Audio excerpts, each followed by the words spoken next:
Morning, everyone. We're just going to give it a minute for a few more people to join.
Good morning, everyone.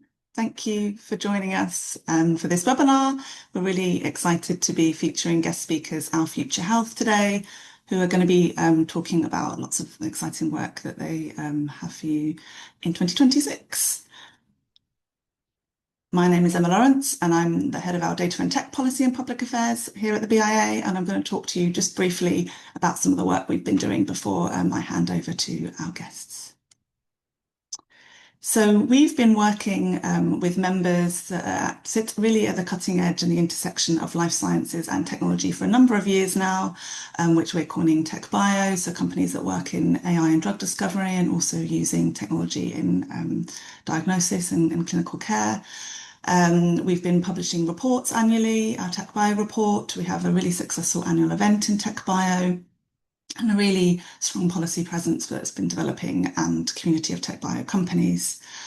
We were really delighted that Tech Bio was featured by the government in its life science sector plan this year, and you might also have noticed that Our Future Health was featured, and also particularly in regards to the clinical trial 150-day commitment, which we'll hear more about today.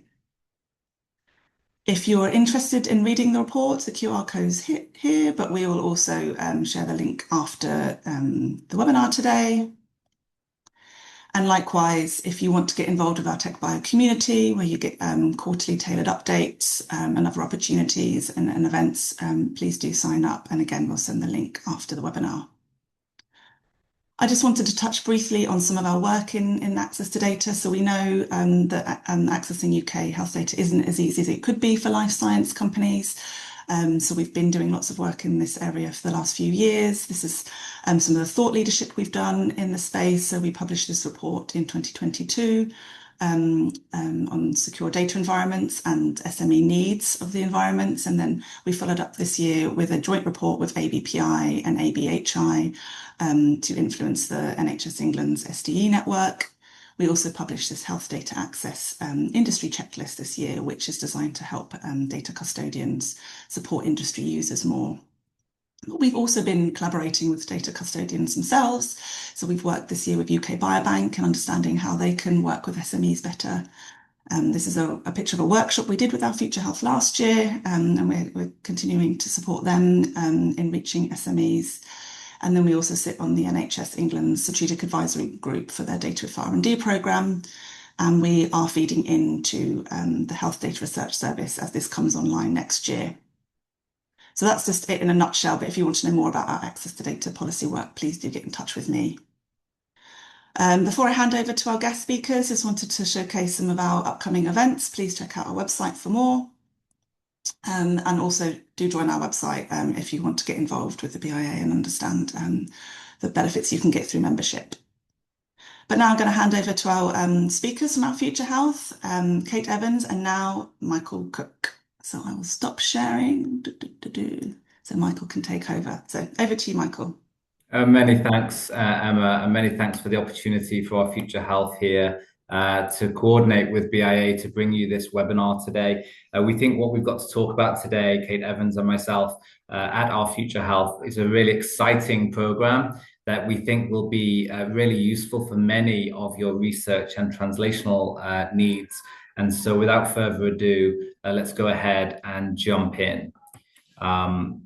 So our Future Health, we are a world-leading resource for discovery, etiological, and translational research. And I'm going to give you a little bit of an overview before passing over to my colleague, Kate Evans, halfway through, who will discuss a bit more about the data and a little bit more about how you can access these data for your research needs. So this is the program overview. Also, we're going to talk about the growing cohort. And then Kate is going to talk more about the platform, and then we can touch on researcher and funder insights. And then there'll be time at the end, plenty of time for your questions. So as we go through, we would like you to hold your questions until the end, but please do make a note of them. And Kate and I and the team here at our Future Health will be happy to answer any questions that you do have. So the vision of our Future Health is to enable everyone to live longer, healthier lives through better prevention, early detection, and improved treatment of diseases. And so our mission, how we're going to do that, is to really power your transformational research by building the world's largest and most diverse cohort of engaged participants. And that engagement part is extremely important, as I'll come to shortly. We do have a new 5-year plan, and this is basically split between our participants and researchers. And so the first component of this is really enabling innovative research through a well-trusted and secure, high-quality resource, and that's what we'll talk about today, as well as building those long-lasting participant engagement and opportunities for health improvement through personal health insights. So our Future Health is the name of both the not-for-profit as well as the research program that we're talking about today. And we aim to recruit 5 million UK adults who are resident here in the UK to this prospective cohort study to catalyze etiologic and translational research. And importantly, at this scale, we will be able to serve your needs for both common as well as rare diseases. Already the recency, relevancy, and size of the data, as we will show today, are providing for population health insights as well as evidence-based health policy. And there are two main pillars of our translational research program.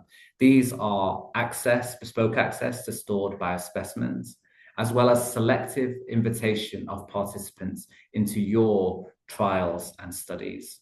And shown on this slide are many funders across different sectors here, including government, charity, and commercial.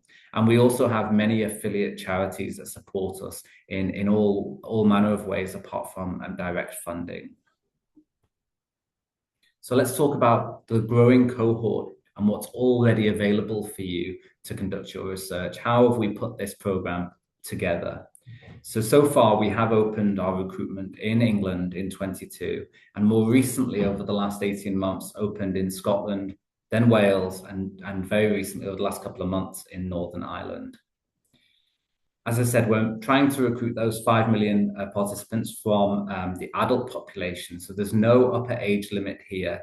We're 18 plus, resident in the UK. You don't have to receive a letter. You can sign up. And we've already been successful, as we will show, in reflecting the UK population in terms of these metrics, as shown here on this slide. We're already the largest cohort of multi-ethnicities in the UK, non-European ancestry in the world, young people as well as working age populations, and over 60. So there's lots of different types of analyses that you can do in this cohort, and you'll see the opportunities for trial acceleration and bespoke biospecimen access. So how do we do this? Well, we set up a new in-person clinic, and we typically send letters via NHS Digitrials and sometimes non-personalized letters, typically within a 5-mile radius of that location prior to it opening. This is our primary way of engaging participants potential participants, and making sure that they are aware of the program. They can then go online, register, and then read all the information, including the consent and the participant information sheet that's available online. They can then conduct a questionnaire, which is about 35-minute retrospective of their health, as well as donate some physical measurements and 2 6 ml EDTA vials of blood. So I've mentioned the baseline questionnaire. This is very much aligned with other large questionnaires of large prospective cohort studies around the world, such as the All of Us program in the US and, of course, UK Biobank in the UK. But it also has some novel metrics on, including COVID, vaping, and many other more recent exposures of interest for health. It has 5 modules as shown here, and as I said, takes about an average about 35 minutes, but it gives that really good retrospective on health that isn't well captured by electronic health record linkages. The physical measurements we take are mainly cardiac metrics as well as anthropometrics. And then, as I mentioned, we take 2 6-ml EDTA vials of blood, from one of the buffy coats from which we extract DNA, and we genotype on a custom array that I'll mention more about in a moment. This captures 700,000 variants, up-to-date variants of interest for your optimal research insights. Importantly, our participants also provide permission for data linkage to health-related data sets, and our high priority data sets include primary care, secondary care, and cancer and death registration. Our participants also provide permission to be recontacted for a wide array of purposes, including to be selectively invited based on the health-related information that we hold. And this will be very important for your studies and trials. So what does the custom genotype array look like? Well, first of all, we have optimized this for the UK multi-ethnic population, specifically trying to maintain equity in imputation capabilities. We've also we also put together an up-to-date list of disease and phenotype associated genetic variants. This included an expert working group, and it also included polygenic risk scores, GWAS catalog, ACMG variants that can be captured by a genotype array, as well as ClinVar pathogenic and some of the likely pathogenic sets as well. We've also boosted this genotype array for PGX or pharmacogenetic research, as well as to accurately predict blood types as well. And lastly, we are doing genetic imputation using the UK Biobank 200K reference set that's available on the UK Biobank wrap, and we'll discuss more about that data product later in the talk. So this diagram just shows our consented participants, and in 21 and early 22, we were definitely in pilot mode, but in October 22, that's when we really initiated the program. And over the last 3 years, you can see as this graphic progresses, that as we set up in different locales and started sending more letters within a 5 or 10 mile radius of those clinics, that we really did expand quite a lot. In 24, just now, we really opened our clinics in Edinburgh and Glasgow before starting to move north through Scotland, as well as Cardiff and moving north through Wales. And most recently, we've just opened our clinics in Northern Ireland in Belfast. And this takes us to the present day, where we have 2.5 million people consented, so just past the halfway mark of our target. And almost 2 million of those participants have answered this baseline questionnaire. We also have had over 1.5 million people go through our clinics, as you can see there. And then the full participants, the confluence of those who have answered the baseline questionnaire, as well as donated a sample, is 1.49 million. And people continue to move through this funnel to become a full participant of our future health on our journey towards 5 million UK resident adults. So what do the demographics of that population look like? Well, like any self-selection population study, we do have a slight over preponderance of females compared to males, but we're doing quite good there. On the other metrics, you can see it's fairly phenomenal, to be honest. We've got a great age range, as you can see here, the largest cohort of under 40-year-olds in the world with bloods, as you can see, with over 600,000 participants alone. If we look at ethnicity, we're going to continue to boost the diversity, including by ethnicity, in the study, making it as equitable as possible to become a participant.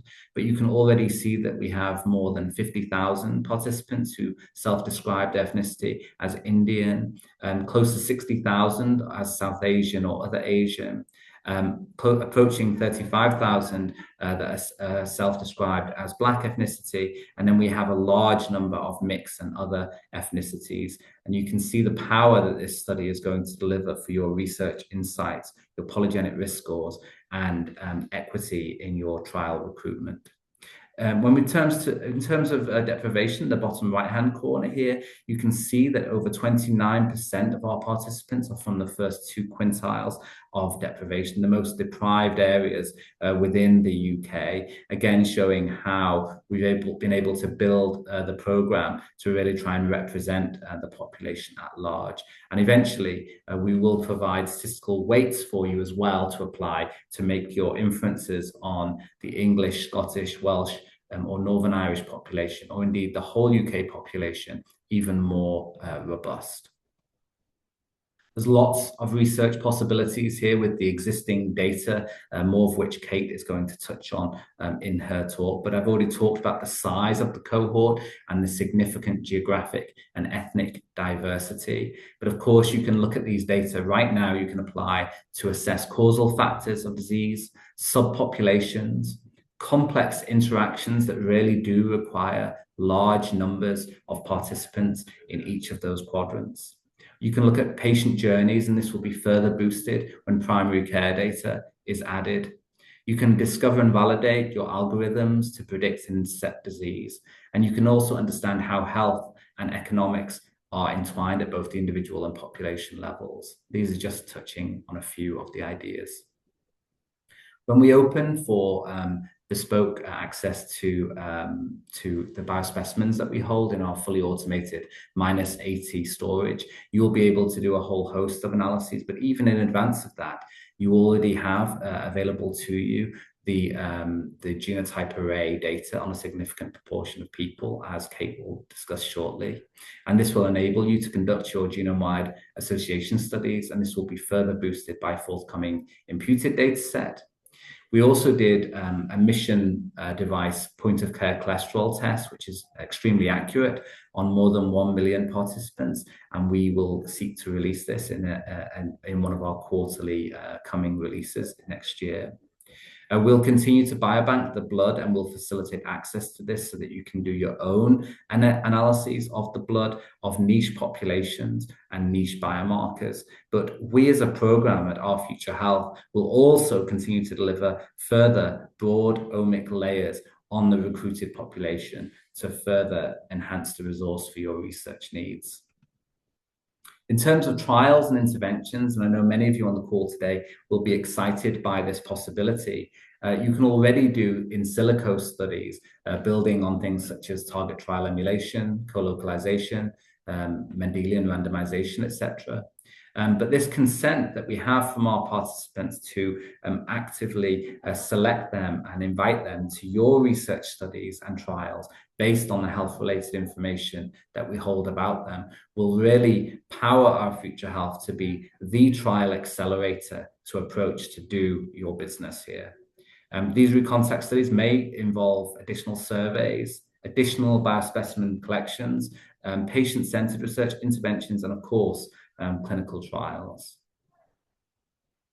And so I'm just giving a breakdown here of our last quarterly release. We have another release that's forthcoming, actually, that Kate will talk about as we update each of our releases currently on a quarterly basis. But you can see that there's just a selection here of self-reported diagnoses. This is not even using the linked healthcare data that we already have available for you.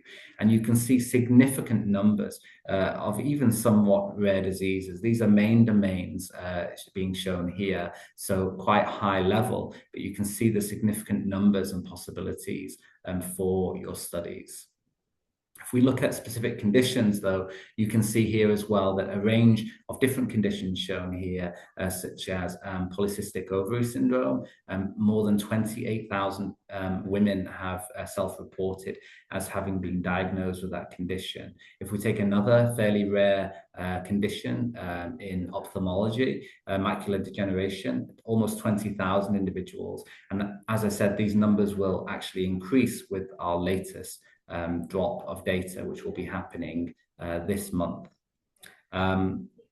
We also have in our study protocol available on our website estimates of incident diseases that will accrue even in the initial 2.5-year period of follow-up for different cohort sizes. And of course, we are somewhere between the 2 million column and 3 million column at the moment. This table is very long in the study protocol and covers all different categories of disease with specific conditions throughout. But I'm just giving you a flavor here across a range of different categories. And you can see that even for fairly rare malignancies like esophageal or pancreatic cancer, we estimate that we'll have somewhere between 1,200 and 2,000 incident cases in a very tight time window. And you can instantly see the power, particularly for trial recruitment, but also for biomarker discovery and validation using those baseline -80 specimens that we have stored for you, that how this is going to be a game changer for biomarker discovery. So I'm just going to pause there, and I'm actually going to stop sharing my screen for a moment. We're going to pop into the chat a link, and we'd be really excited if you would click on that link and let us know what your interests are, and maybe sign up to continue to receive information from our Future Health. I'm going to pass to my colleague Kate Evans in just a moment, but I'd just like to give us 20 seconds here for you all to navigate to the chat and click on the link, and please do complete the form, because I think hopefully you'll agree with me that this is a transformational research program that you need to be kept up to date on. So we'll pause for just a few more seconds there while people navigate to the chat and find that link and complete it before passing over to you, Kate. So maybe just give it another 5 or 10 seconds. Thank you, Kate, and thank you all. Hey, thank you very much, everyone. Michael, can I just check that you can see the screen that I'm sharing? I can indeed, yeah. Perfect, thank you. It's great to meet all of you. I'm Kate Evans, our Exec Director of Researcher Data and Product. And as teed up kindly by Michael, I'm going to share a bit more information about the kinds of data that we have available, and critically, how you can access it. So there we go. So over the last few years, and starting back in early 2023, we started making data releases into our trusted research environment. So very small at first, but increasing in size. And we actually do a data release every quarter.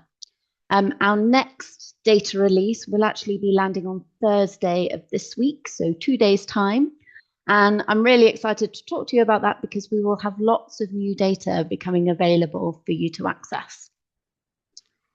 So let me go through it in a bit more detail. So as of Thursday, we will have nearly 2 million participants with baseline health questionnaires available for research in the TRE. Just over 1.8 million participants with geographical data. 775,000 participants with the SNP array data, the genotype array data. A new release, we will have 550,000 participants with the imputed data. Nearly 1.7 million participants with secondary care, cancer and death registration data. We will have nearly 1.6 million participants with dispensed medications data, and 1.4 million, just over 1.4 million participants with their clinic measurements data. And I'm going to talk to you a little bit more about those 3 new data types and the kinds of research that we hope that they will enable. So the 1.8 million participants with the geographical data. So those of you who are really familiar with ONS, Office for National Statistics data sets, will know that the lower LSOA and MSOA, so lower super output area and middle super output area, are sort of really quite detailed geographical location data for our participants. We're hoping that these data will enable the kinds of research into disease risk by geography, into the health impacts of deprivation in different parts of the country, and also the impacts of access to health facilities and health services and treatments that has on our participants' health. We've got a few researchers who have already sort of started doing research into this, so this will be a real sort of accelerant to the research that they are doing. The second new data type that will be landing on Thursday is probably the most called for data type amongst all of our researchers. So this will be the 550,000 participants with the genetic imputed data. So up until now, we've had the SNP array data with 700,000 or so variants. We will now have 159 million inferred variants per participant. So really detailed data that will enable that research into risk and prediction. So hopefully, we're really hoping that researchers will find this useful and will start really using the genetic data available in this resource. And then the third new data type is the dispensed medications data set. So these are medicines dispensed in primary care. It's not the full sort of primary care data set yet. We're still waiting for government approval to access that. But this data set is the medicines dispensed in primary care. So you'll actually be able to see which participants have actually collected their prescription, having received that prescription from their GP. So this, we know, will be really useful for all kinds of sort of pharmacogenetic research and follow-up research into the impact of medicines once participants and patients start taking them. So as I said, these data will land on Thursday this week. You can apply to access them now. It's really worth sort of keeping a close eye on our website over the coming months as we have new and different data types becoming available. As I said, we've got a long roadmap to try and increase the amount of data that we make available to researchers. So available now, I've covered most of it already, but the baseline health questionnaire, you've got the genotype array data, you've got the imputed data, you've got the clinic measurements data, so the data that our participants give us when they come into one of our sign-up centres, so their height, their weight, their blood pressure. You've got the dispensed medications, and then you've also got a number of different data linkages to NHS England Secondary Care, Cancer Registry, and the Death Registry. Next, obviously, as Michael said, we are recruiting in Scotland, Wales, and Northern Ireland. So we'll be making those data available, hopefully sometime in 2026. I'm hoping that primary care will also come online fairly shortly, hopefully in the first half of 2026. As I said, that's all sort of subject to government approval at this stage. And then we're starting to explore what additional surveys and follow-up questions we might want to give to our participants. So they might be diet or cognitive function questions. We're really interested and really keen to get feedback from our researcher community about the data that is most important to you and will be most useful to you in carrying out your research and developing your products. In future, to be honest, the opportunities are endless. So we are exploring additional data linkages. There are lots more data sets that could be available via the NHS. Lots of different sort of cognitive function testing that might be a possibility. And I know that Michael is actually looking into that in some detail at the moment.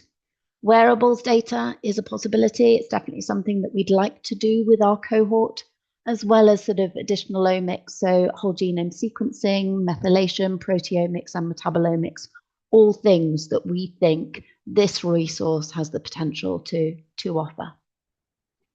So there's no point having great data unless we can enable you to access it. So I'm going to walk you through the access process that we have at the moment, and also tell you a bit about what you will find once you then have access to the data in the trusted research environment.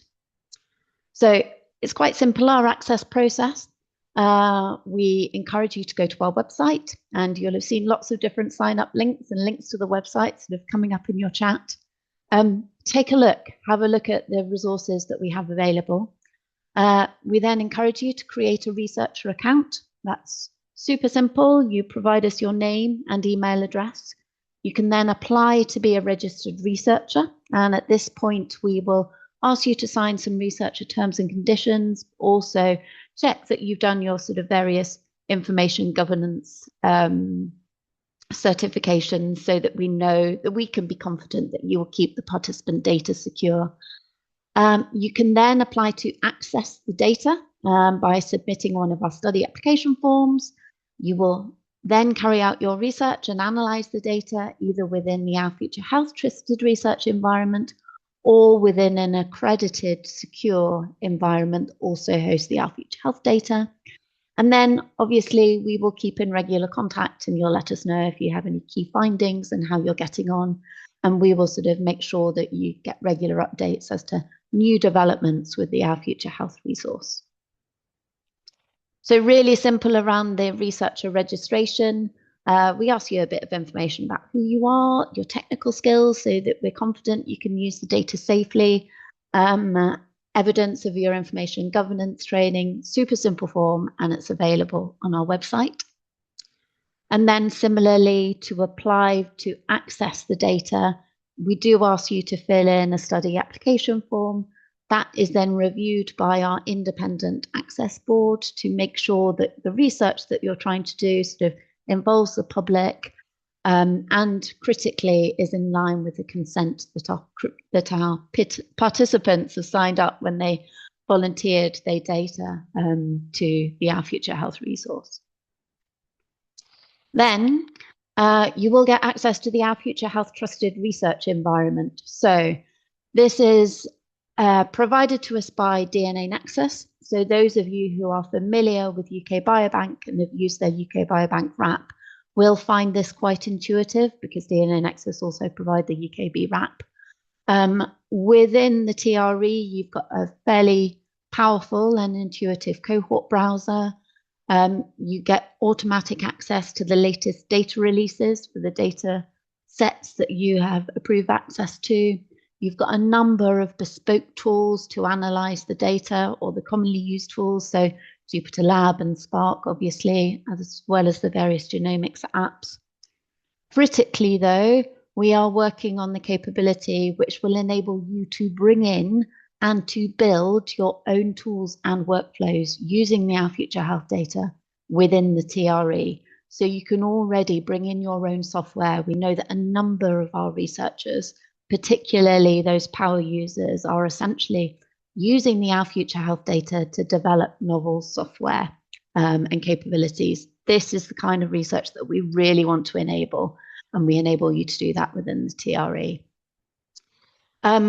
Those of you who've got a close attention to detail will have spotted that we are now making £500 worth of cloud credits available to every single researcher who's got access to data in the trusted research environment. That was £50. We've now increased it to £500 specifically because we want to encourage people to really get using the new data sets that will be available from Thursday. So that's available to every single researcher, not just every single study within the trusted research environment. Okay, we've got a number of different resources that are available to help you on your research. So every single data set that we release, we provide quite detailed data documentation about what's in the data, any sort of issues or anomalies that we've noticed as we've done our quality control and quality assurance checks. We give you technical and access related support at all times, whether that be through DNA Nexus for some of the technical support, or most people tend to find it easier to come directly to our access team and to our product teams, and we can sort of walk you through any issues that you might be encountering as you're trying to access the data in the TRE. A selection of early use cases. This slide was getting quite busy, so I've cut down a few of them. We've got over 50 studies now active in the trusted research environment. I've selected a few here. So Genomics PLC, probably many of you are probably familiar with Genomics. I think they're limited now rather than PLC, but they do their linked genetic variation in human diseases and traits to understand human biology to enable precision medicine. OUTSI are now active in the TRE. Alnylam, many of you will have heard of and have worked with. LifeArc also are doing a really nice sort of study characterizing cohorts for translational studies for addressing unmet patient needs. You can get access to understand all of the studies that are now taking place within the Our Future Health Trusted Research environment or using the Our Future Health data. So if you click on the link on this slide, you'll get access to the HDR UK Innovation Gateway. That provides a plain language summary of every single study that's been approved to access the Our Future Health data. I would encourage you to take a look at that. As you apply to access the data and submit a study application, we will ask you to provide a plain language summary. And you've got some really neat examples of what an approved plain language summary looks like within that Health Data Research Gateway, as well as obviously having a look at what other organizations are doing using the Our Future Health data. Okay, a few tips. Once you're submitting your study applications, plain language sections. The main purpose of these is so that a non-expert audience, i.e. our participants, would be able to understand them and see what is being done with their data. So we do ask you to sort of keep the language simple. We do need you to justify why you need access to the different data types that we have available. That's quite simple, but it is something that the study, that the Access Board actually look at. We do consider, make sure that you carefully consider any potential ethical issues, obviously, and we do encourage you to involve the public in your research. I would again encourage you to get in contact with our Access team. They're super nice, they're really friendly. They will help you pull together all of the information that's required to put on your study application form so that it goes through seamlessly and you can get access to the data really quickly. A few resources, as I've got this up on the screen here, it's worth sort of scanning on the QR code there, which will take you to the researcher website. You've got the researcher website address there. You've got links to some of the technical documentation. You can navigate to these from the researcher website. We've also got access to all of the trusted research environment documentation. And it is worth, if you haven't had enough of myself and Michael talking, watching the explainer video on YouTube as well. And the Access team, as I said, are always here for any of your related questions.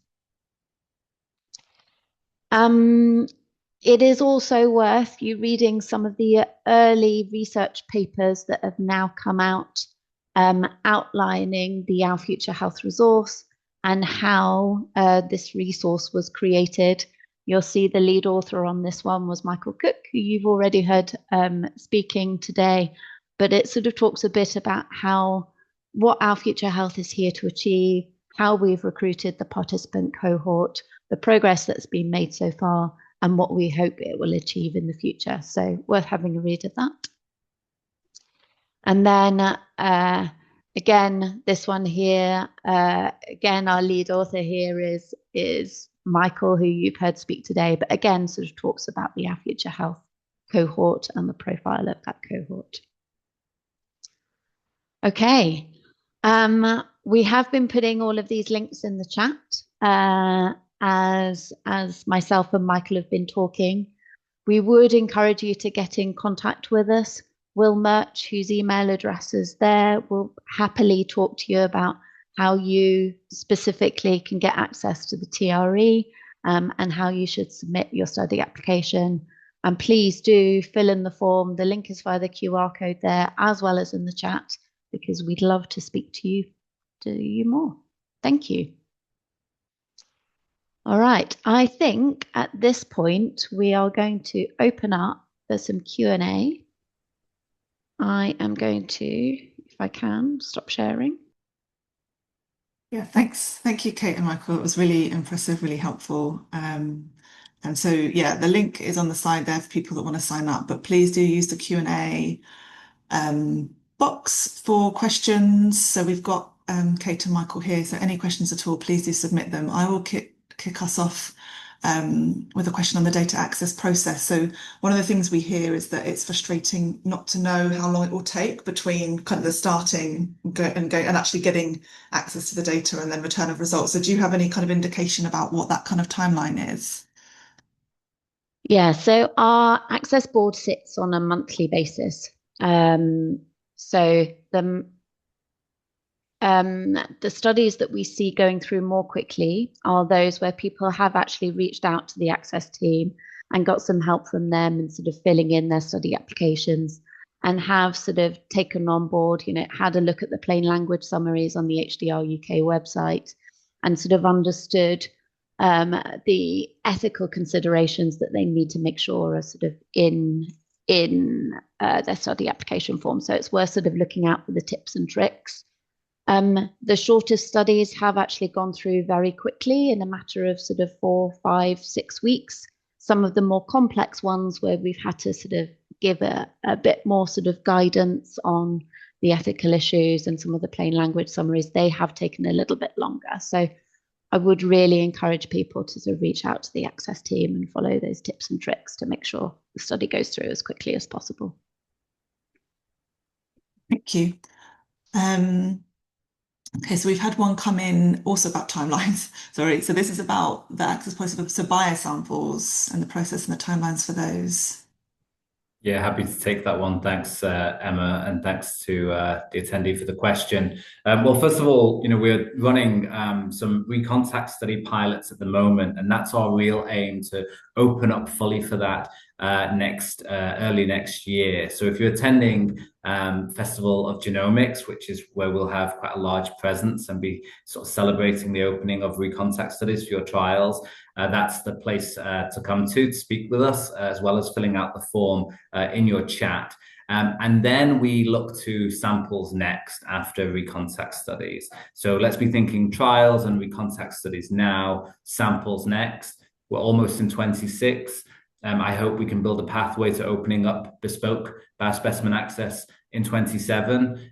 Sounds like a long way away. We all know how quickly a year pops by this time. So if you're interested, feel free to reach out. You've got Will's email there. You can fill out the form in the chat. Stay in contact. Let us know your use cases as well, what types of diseases or selections you'll be interested in. We can make sure that we build that into the flow, making it a seamless opportunity for you to take advantage of as soon as we open. Thank you. So we've not had any more questions yet, so please do put them in the chat. But I was going to also ask something else we hear from our companies that might be concerned about putting their IP in the TREs.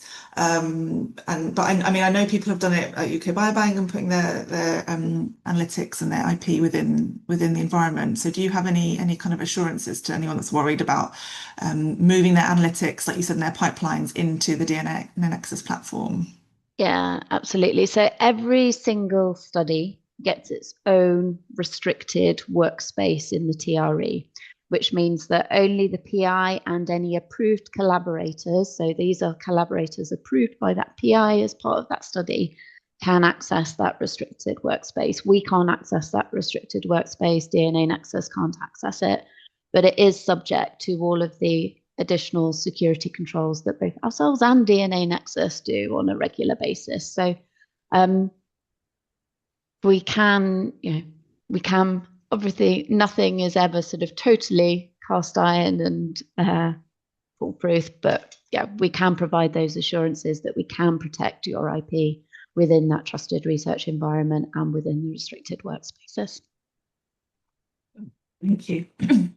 Okay, so we've got another one asking about the cost to access. I assume it means the data, and is the initial discount price still running? So yes, we are sort of still running the early adopter scheme for reduced data access for small and medium-sized enterprises. we would encourage you to get in contact with Will Murch. We provided his email address in the chat earlier.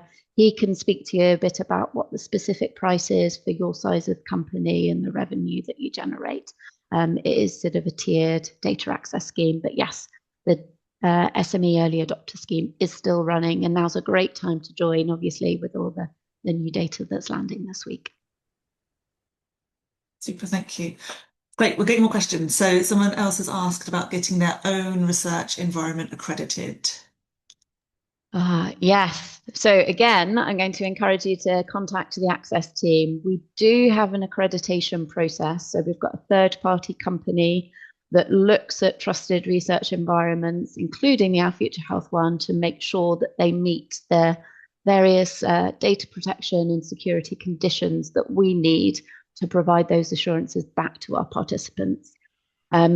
There is some detail on the website about the accreditation process, but again, I'd encourage people to contact the Access team about getting your own environment accredited.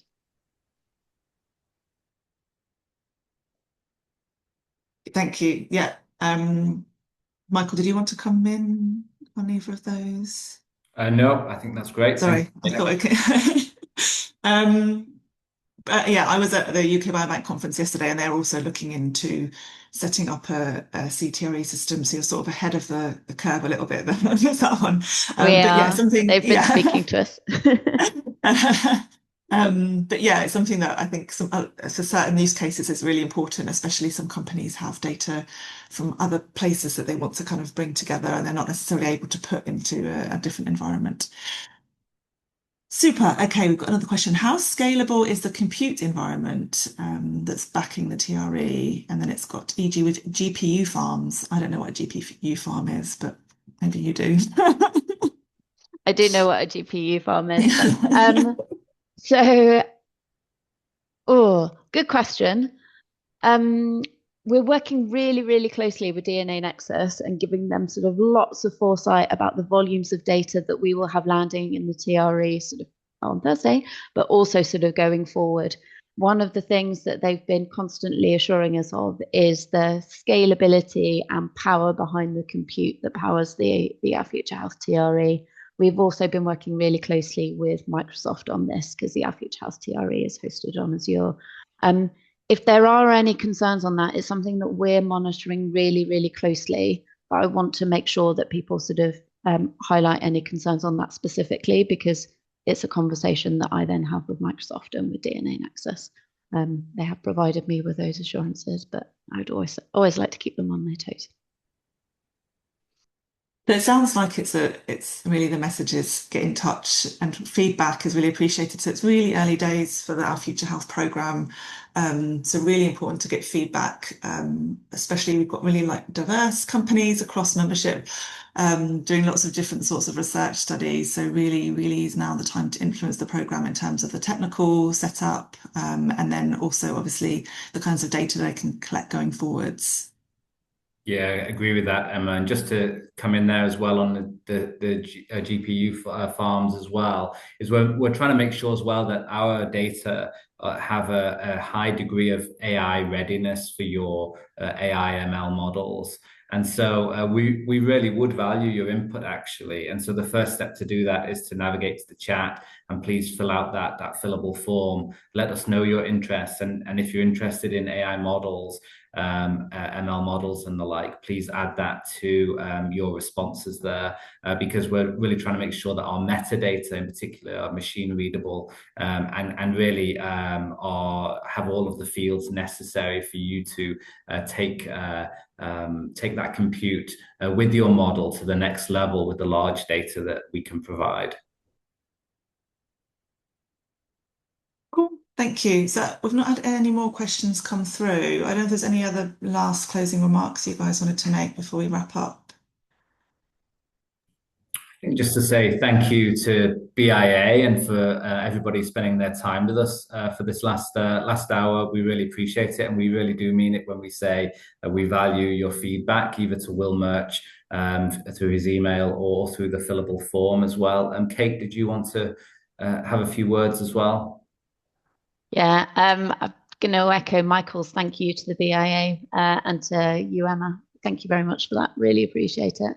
And obviously, got loads of really exciting data landing on Thursday. Please do submit your applications. We really, really want people to use it. So thank you. Super. And yeah, thank you so much for coming and for sharing today. And yeah, we'll be following up an email after the webinar with links to the recordings you can share with colleagues, all of the links to get involved with our Future Health, and then obviously links to get involved with the BIA work as well. So thank you. Thanks everyone for your time today.